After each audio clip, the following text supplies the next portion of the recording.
Okay, so one thing that I've been kicking myself for not doing when I had it apart was the timing gear set. As many who are familiar with the Iron Dukes know, they're kind of a known problem because they're just a fiber gear. I'm not really worried by mileage about this gear set because this engine only has a little over 50,000 miles. But I am worried by age because it's a 1987, right? So it's, not a new engine, and it's gone through a lot of heat cycles and stuff. And I would much rather do it now than have some type of failure or some type of problem down the road. So what that means is that mechanical fan has to come off, the serpentine belt has to come off, the alternator has to come off, and that bracket has to come off. And then we can take our balancer / crank pulley and the timing cover off. So we'll start doing that, I guess. So this is our replacement gear set. Somebody gave me trouble for not putting a part number in a previous video. So it's a Cloys set, and there is your part number. Now this is a matched gear set. Let's see if I can get it open with one hand.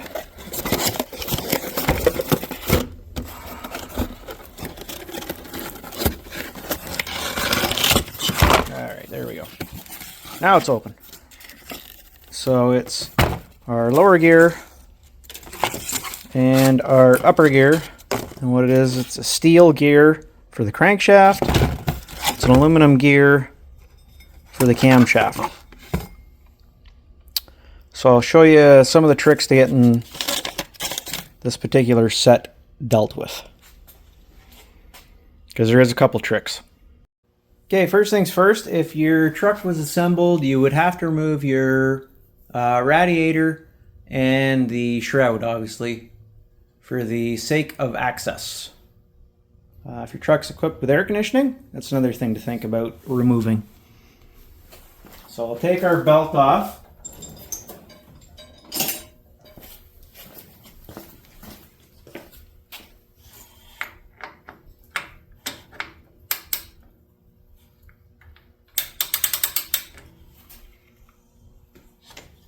Okay, remove our belt entirely.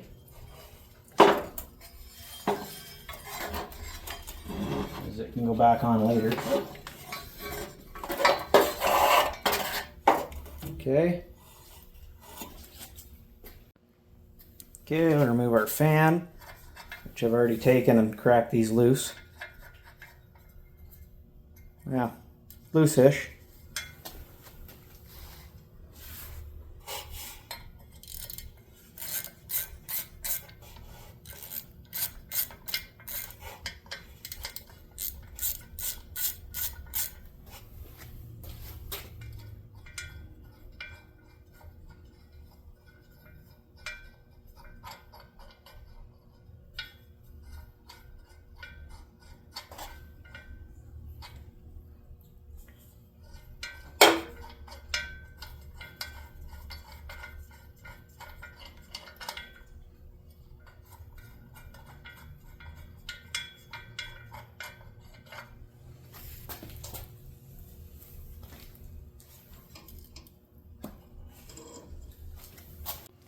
Okay, we'll begin removing the alternator, so we'll just gently lift the clip back here on this plug, and it should just come undone. We'll grab our ratchet, we'll undo the power wire.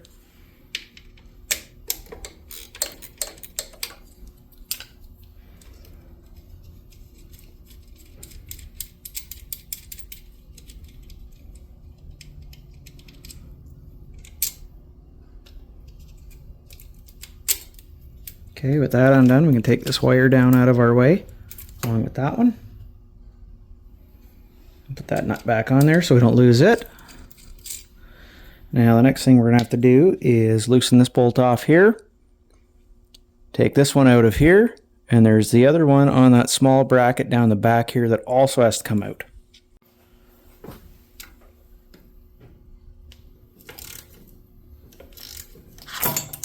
There you go. Set that off.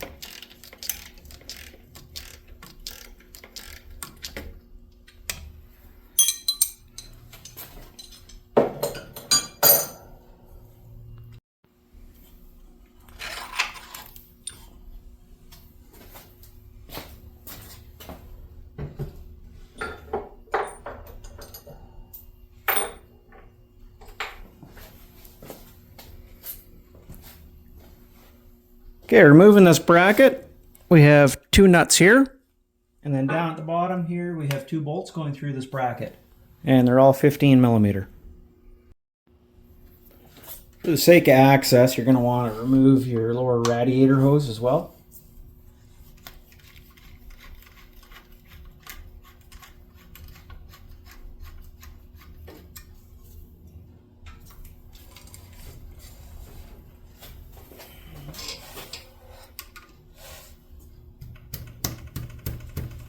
Hopefully yours isn't stuck to the hose like mine is.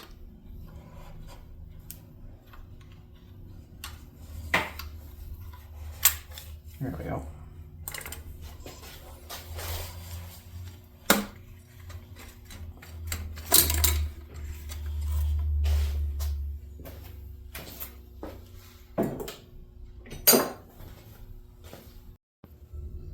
Okay, so at this point what we're going to do is we're going to roll it over until number 1's at top dead center and our timing mark lines up here, and then we can go ahead and remove this pulley, and then we'll remove the actual balancer little bracket that's behind it.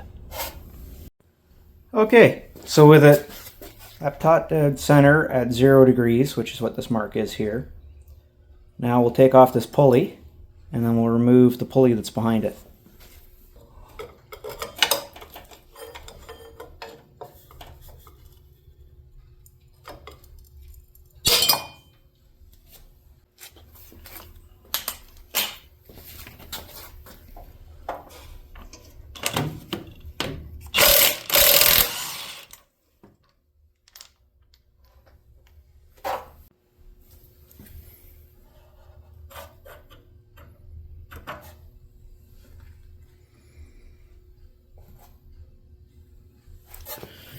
Okay, now what we need to do is remove the bolts around the perimeter, which all have an 8 millimeter head.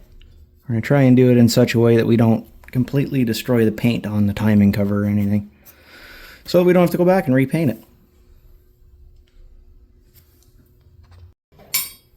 Okay, with that done, what you're going to need to do now is gently pry the timing cover off, which if it hasn't been off ever, you're going to be in for a not very fun time. Even in this case where I've had it off, it's still not going to be a very fun time.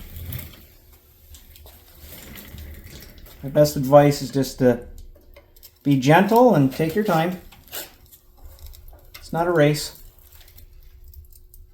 You do not want to bend the cover.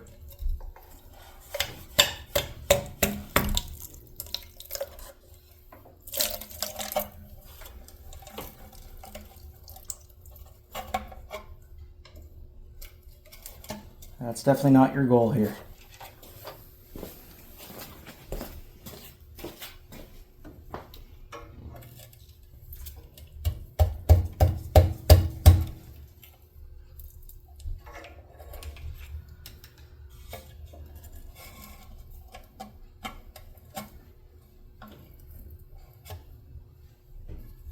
Keep in mind that across the bottom here, there's a big bead of silicone that holds these covers on.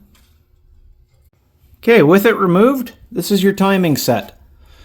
So you'll notice that our dots are pretty much lined up. They're not perfect, but they're pretty close.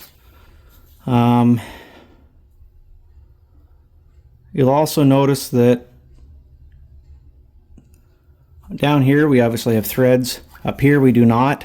That's one of the things I'll talk about in a minute. Because what we're going to actually do is tap out that hole to accept a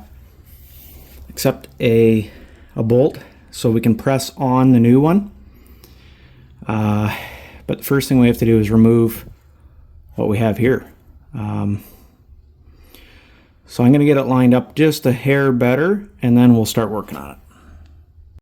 Okay, with everything lined up a little better here, this lower pulley will just slide off with a bit of persuasion. The top pulley is going to be our problem. They don't like to come off very easy, so there's a couple different ways you can do it. I've seen some guys break the fiber part off and then put a little slit in here and then cut it. Well, not cut it, but hit it with a chisel so it brakes and then to slide it off. I've seen people do it a whole bunch of different ways. We're going to try and do it the way I was told to do it by a now retired General Motors master technician. So we'll get things going here. So with a pry bar, like I said, we'll be able to just kind of gently shove this gear off here. And that is our crank gear off.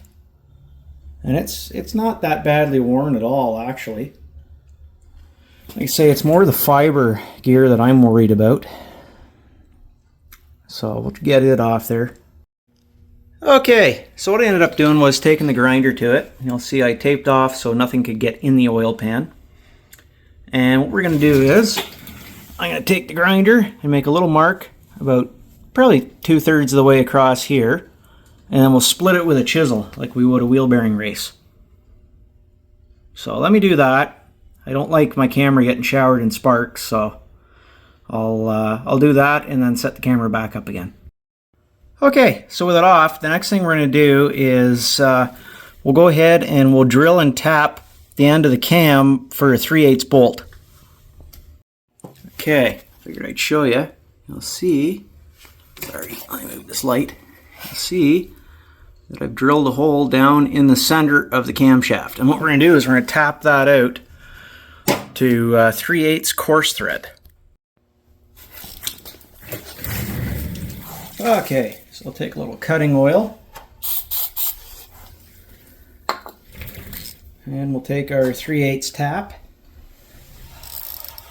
And we'll just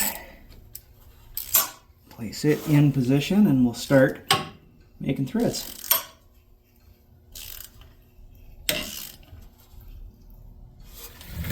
What I'm going to do is I'm just going to go around the side because I have a better grasp of it here.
Okay, we'll blow some of the chips out of there.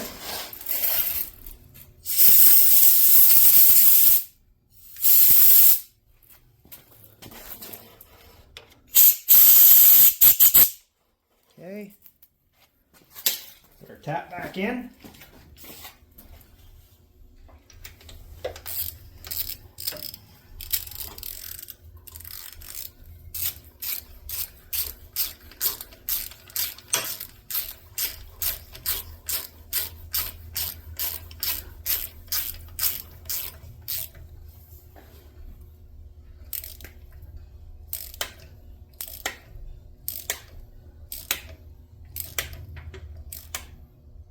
Okay, that's bottomed, which is why we're using a bottoming tap.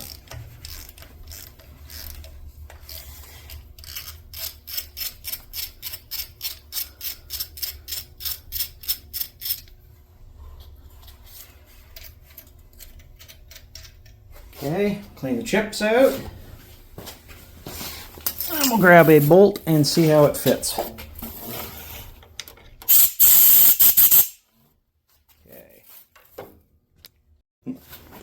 Okay, let's see how our bolt fits. Okay, we are in business. So what I'm going to do is I'm going to put the gear in my oven, much to my wife's dismay, and then it should just slide right on pretty much. Okay, let's see how our bolt fits. Okay, we are in business. So I'm going to do is I'm going to put the gear in my oven, much to my wife's dismay, and then it should just slide right on pretty much. Okay, let's see how our bolt fits. Okay, we are in business. So I'm going to do is I'm going to put the gear in my oven, much to my wife's dismay, and then it should just slide right on pretty much.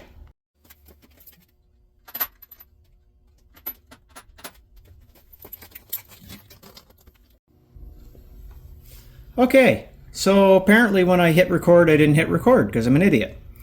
So I used the bolt and these thick washers, and I just pulled the gear in until it went flush.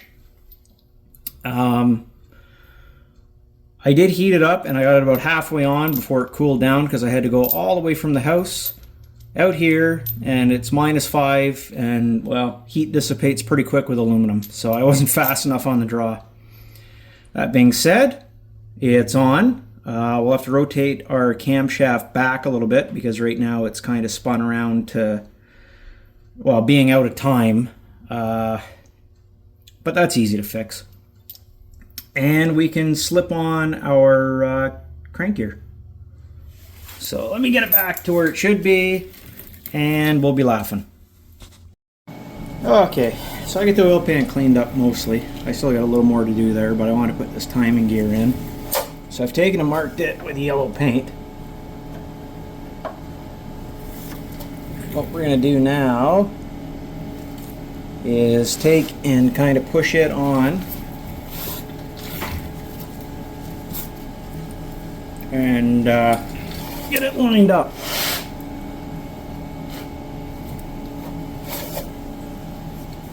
So I got a saw-faced hammer.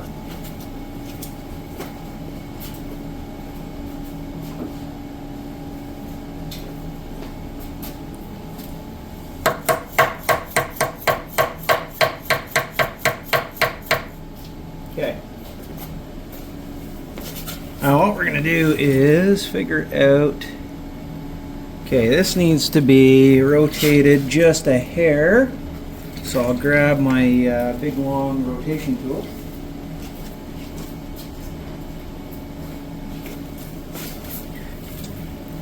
And we will just kind of bring this sucker down just a hair like that. And then we'll push this gear forward a little more so that it will mesh like that.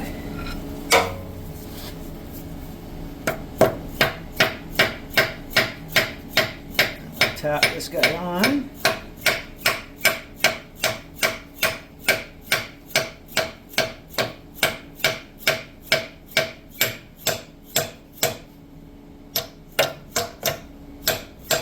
Okay. That will give us our timing marks lined up. If I bring the camera around, you can see a little better from this side probably. Okay. Now we can clean up and put our timing cover back on and basically do everything we just did but in reverse.